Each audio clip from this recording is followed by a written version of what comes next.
Hello students, welcome back to English Master. Today we are going to learn another part of class 8 social study. The name of the chapter is the Indian Constitution. So let us begin.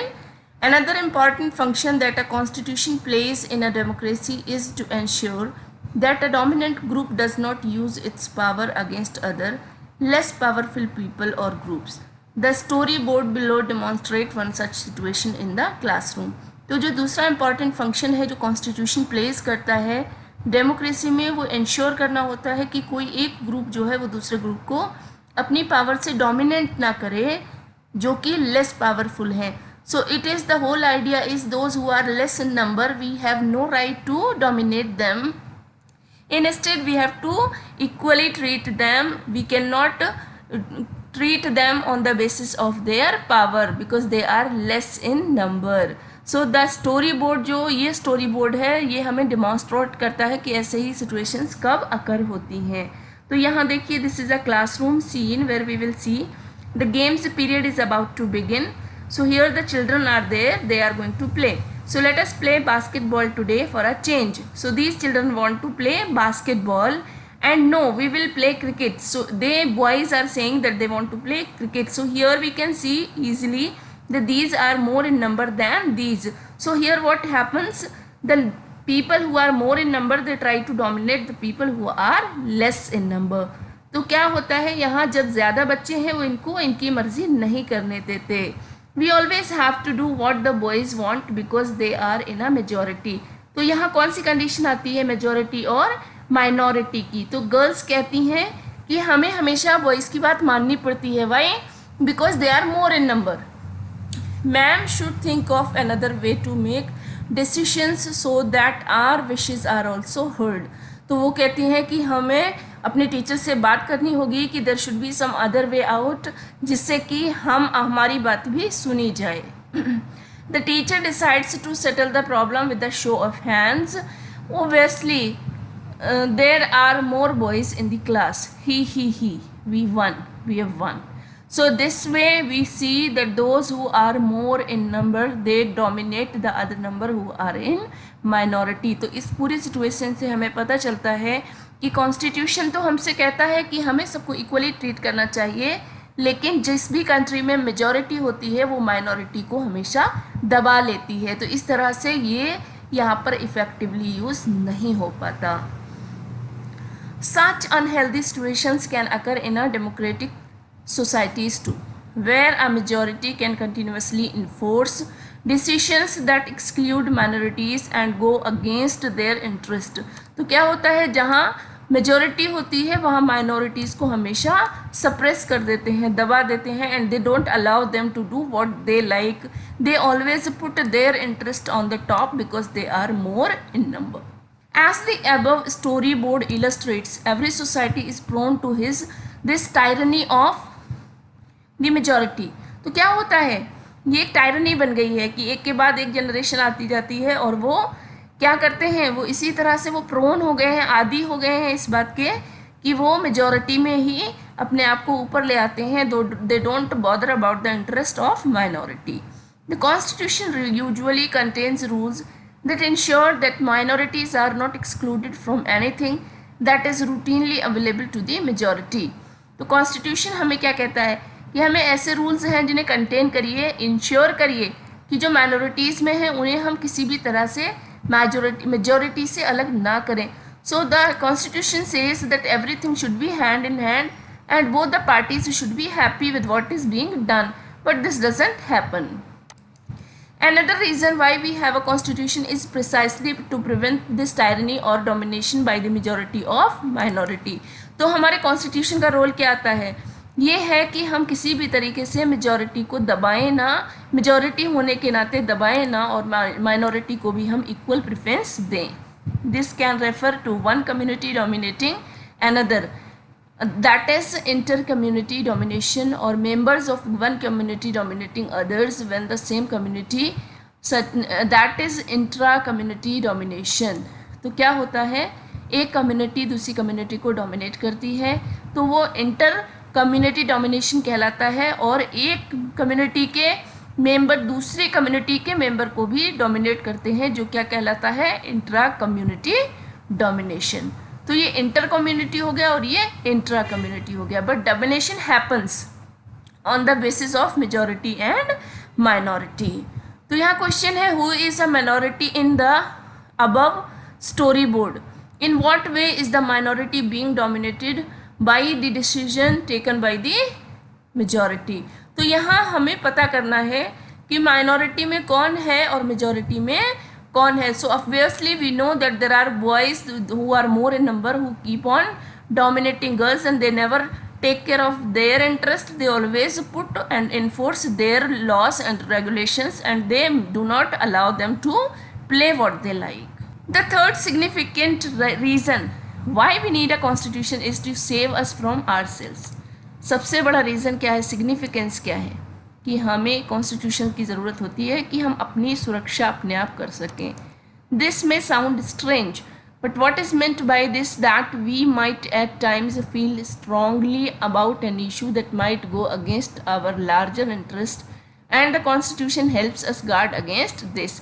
कभी कभी क्या होता है, हमारी ज़रूरतें हमें ऐसी लगती हैं कि वही सब कुछ हैं और वो ठीक है जिन्हें हम पूरा कर रहे हैं, लेकिन कभी कभी वो लार्जर इंटरेस्ट पे अगर देखें तो दूसरों को नुकसान पहुंचाती हैं, तो हम वो नहीं करने को विवश हैं क्योंकि हमारा कॉन्स्टिट्यूशन हमें अलाउ नहीं करता. तो ऐसी कंडीशन में हम सेव हो जाते हैं. Look at the storyboard below to understand this better. तो यहाँ देखिए, Shabnam is in a fix, she has a decision to make. कहती है, I have 2 chapters left to revise for tomorrow's test, but it is time for my favorite TV program. I am dying to watch it. But if I do that, I won't have time to finish my revision. तो Shabnam, why are you looking so worried?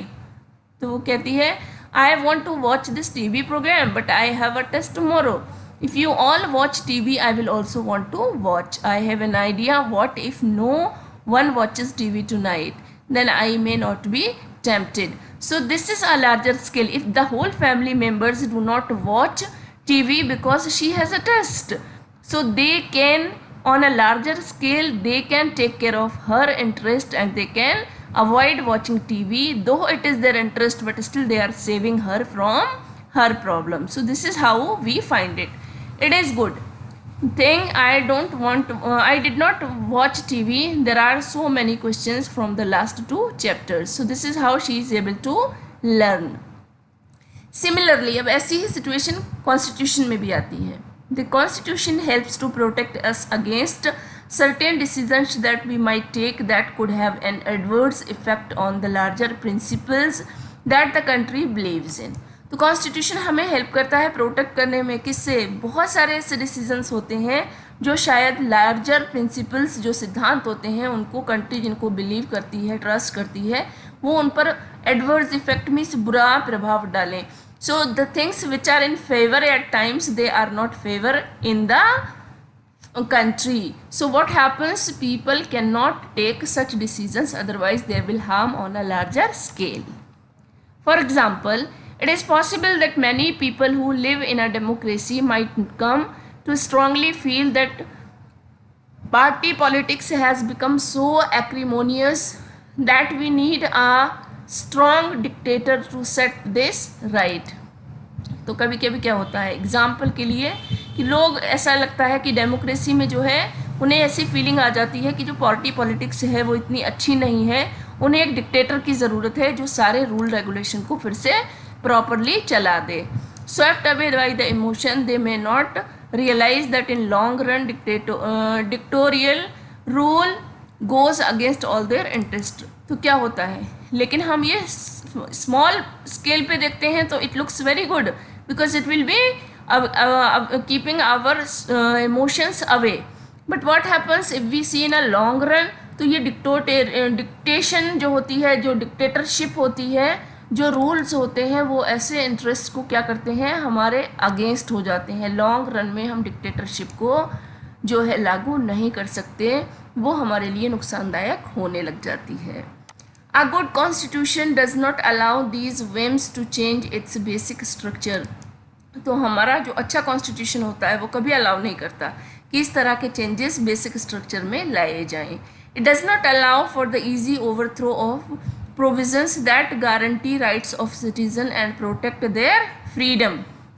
तो ऐसे वो उसे भी allow नहीं करता हमारा constitution जिसमें हम ऐसे ईजी प्रोविजंस ले आए जिससे लगे कि जो सिटीजन्स हैं उनके राइट्स जो हैं वो गारंटी है कि वो सही रहेंगे, सुरक्षित रहेंगे और उनकी फ्रीडम भी प्रोटेक्ट रहेगी. Because what happens when we bring in a dictatorship, it can help for a short term but it will never be helpful for a longer run. So in that case what we have to do, we have to focus on our constitution which will always help and protect citizens.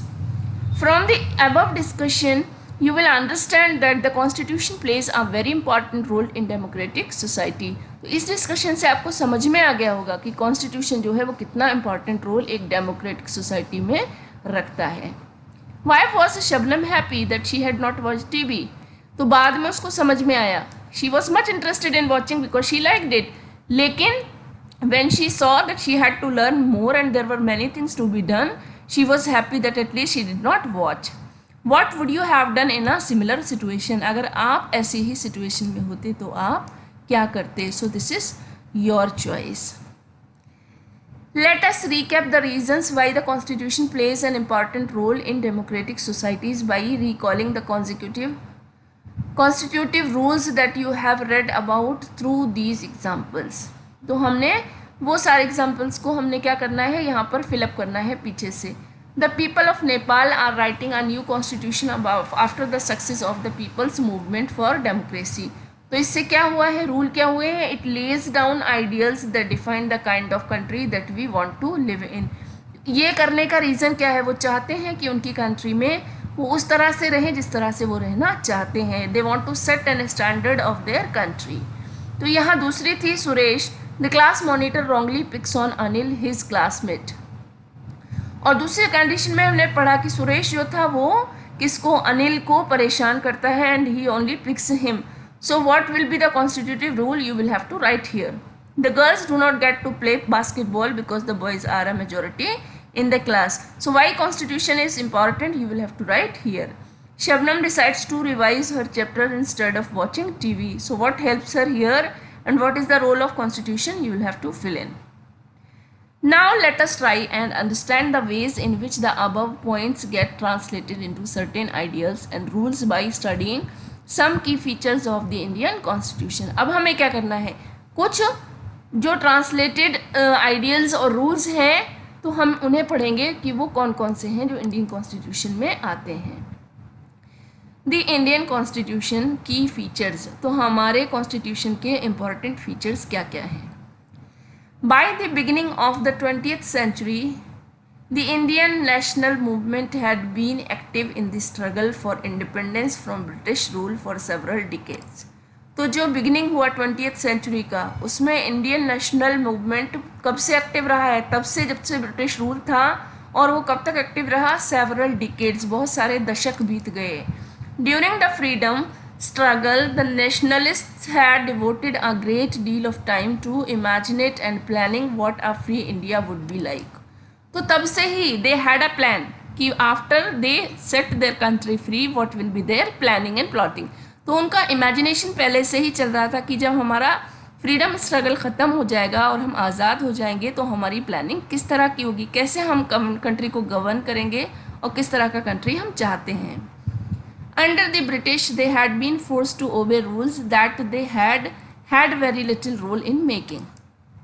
तो British के under उन्होंने बहुत सारे ऐसे rules को force किया कि वो चाहते थे कि वो बने. The long experience of authoritarian rule under the colonial state convinced Indians that free India should be a democracy in which everyone should be treated equally. तो जब उन्होंने अंग्रेज़ों के टाइम में देखा, so they had a bitter experience. They understood that India should be set free from the people of unequally treated. So they wanted, Indians wanted कि once they get free, they set free, what they will do, first thing they would like to do, that people should be treated equally in country and be allowed to participate in government What remained to be done then was to work out the ways in which a democratic government would be set up in India. तो उन्होंने कहा सबसे पहले तो वो सब लोगों को गवर्नमेंट में पार्टिसिपेशन मिलेगा, हर कोई. So there will be no rule set for that. What remained to be done then was to work out in the ways which a democratic government would be set up in India. और उसके बाद जो कुछ भी रह जाता है वो उस पर बैठकर बात करेंगे और उसे प्लान आउट करेंगे कि ये सब सेटअप कैसे किया जाए जिस तरह की हम डेमोक्रेटिक गवर्नमेंट इंडिया में चाहते हैं. So this planning was happening since the day when they were planning to be free from Britishers, and the rules that would determine its functioning. This was done not by one person but by a group of around 300 people who became members of Constituent Assembly in 1946 and who met periodically for the next 3 years to write India's constitution. तो ये तब से चालू हो गया, तब से शुरू किया उन लोगों ने. और उन्होंने, एक इंसान ने ऐसा नहीं किया, वहाँ पर कितने 300 पीपल इकट्ठे हुए जिन्होंने कॉन्स्टिट्यूशन असेंबली को जो कॉन्स्टिट्यूशन था उसको लिखना था. वो क्या कहलाए? कॉन्स्टिट्यूएंट असेंबली कहलाए. तो इन्होंने कब से ये काम स्टार्ट किया? 1946 से. These members of the constituent assembly had a huge task before them. तो उनके पास ही एक बहुत बड़ा टास्क था. They had to work upon so that they can get what they wanted, an ideal India. The country was made up of several different communities who spoke different languages, belonged to different religions and had distinct cultures. तो ये सब क्यों किया गया? क्यों उन्हें different community से लिया गया, डिफरेंट लैंग्वेजेस से, डिफरेंट रिलीजन से और डिफरेंट कल्चर से? Because they wanted to keep everything, because India is very diverse. हम हर जगह एक नया इंडिया देखते हैं, नए लोग देखते हैं, नया भोजन, नए उनके रहने के तौर तरीके और नया उनका जो रिलीजन्स बिलीफ होते हैं. तो इनमें हर जगह से लोगों को इकट्ठा किया गया ताकि हम इस डाइवर्सिटी में एक यूनिटी खोज सकें. We should be able to provide a beautiful India which has a lot of diversity but it looks united. Also when the constitution was being written, जब कॉन्स्टिट्यूशन को लिखा गया था, India was going through considerable turmoil. तो India बहुत बुरे दौर से गुजर रहा था. The partition of country into India and Pakistan was imminent. Some of the princely state remained undecided about their future. तो तभी जैसे ही इंडिया आज़ाद हुआ तो क्या एक दूसरा मसला आ गया. वो क्या था? इंडिया और पाकिस्तान के डिवीज़न का. और उस टाइम में कुछ ऐसी जगहें थी जो बंटवारे में नहीं आ पा रही थी, समझ में नहीं आ रहा था वो किस पार्ट में जाएँ. And the socio-economic condition of the vast mass of people appeared dismal. और जो इतना बड़ा जो हमारा इंडिया के लोग थे उनसे क्या हुआ? सोशल और इकोनॉमिक दोनों कंडीशंस पर बहुत बड़ा प्रभाव पड़ा. All of these issues played on the minds of the members of the Constituent Assembly as they drafted the Constitution. तो जब कॉन्स्टिट्यूशन ड्राफ्ट हुआ तो ये सारी चीज़ों ने इन कॉन्स्टिट्यूएंट असेंबली के दिमाग पर बहुत गहरा प्रभाव छोड़ा. They rose to the occasion and gave this country a visionary document that reflects a respect for maintaining diversity while preserving national unity. तब इन्हें समझ में आया कि हमें अपना कॉन्स्टिट्यूशन ऐसे सेट करना है जिसमें हर डाइवर्सिटी को on the basis of caste, creed, religion, area, everything should include. तो उसमें क्या होनी चाहिए? सब में नेशनल यूनिटी होनी चाहिए. The final document also reflects their concern for eradicating poverty through socio-economic reforms as well as emphasizing the crucial role the people can play in choosing their representative. तो उसमें एक डॉक्यूमेंट जो था final, उसमें ये भी था कि हम इरेडिकेट यानी बिल्कुल जड़ से ख़त्म कर दें किसको? जो सोशियो इकोनॉमिक रिफॉर्म्स में जो हमारी बाधा बन रहे हैं, जो गरीबी ला रहे हैं, तो ऐसे रोल्स को हम बिल्कुल हटा दें, उन चीज़ों को हटा दें जिसमें लोग अपने रिप्रेजेंटेटिव इलेक्ट करने में सक्षम हों. So they were given a chance, they could even choose the way they like to do business and they wanted their leaders. So this is what kept everything in mind and they were ready to prepare a constitution which could help out every aspect of human beings of Indians. This is Baba Saheb Ambedkar, who is known as the father of Indian Constitution. Dr. Ambedkar believed that his participation in the Constituent Assembly help the scheduled cases castes get some safeguards in that draft constitution. तो इन्होंने क्या किया कि जो पिछड़ी जातियों को belong करते थे उन्हें कुछ स्पेशल अटेंशन दी जाए. But he also stated that although the laws might exist, scheduled castes still had reason to fear because the administration of these laws were in the hands of caste Hindu officers. He therefore urged scheduled caste to join the government as well as the civil services. तो schedule caste जो थी वो minority में थी. तो बाबा साहेब अम्बेडकर ने एक vision रखा दिमाग में कि ये लोग माइनॉरिटी में हैं और इनको कहीं दबा ना लिया जाए, और अगर उनको हम ध्यान में रख के कॉन्स्टिट्यूशन लिखें तो शायद उन्हें वो फ्यूचर में सब चीज़ें अवेल ना हो सके जो हम इसमें ऐड करना चाहते हैं. Maybe people will remove after some time. So what he did, he planned कि शेड्यूल कास्ट को भी हम गवर्नमेंट का एक पार्ट बनाएं जिससे कि ये रूल्स पूरी तरह से अप्लाई हो सकें. So children, we will be learning till here. In the third part, I will complete the whole chapter. So for that, you will have to subscribe the channel and keep yourself updated. We'll soon meet in next chapter, next part. Till then, take care.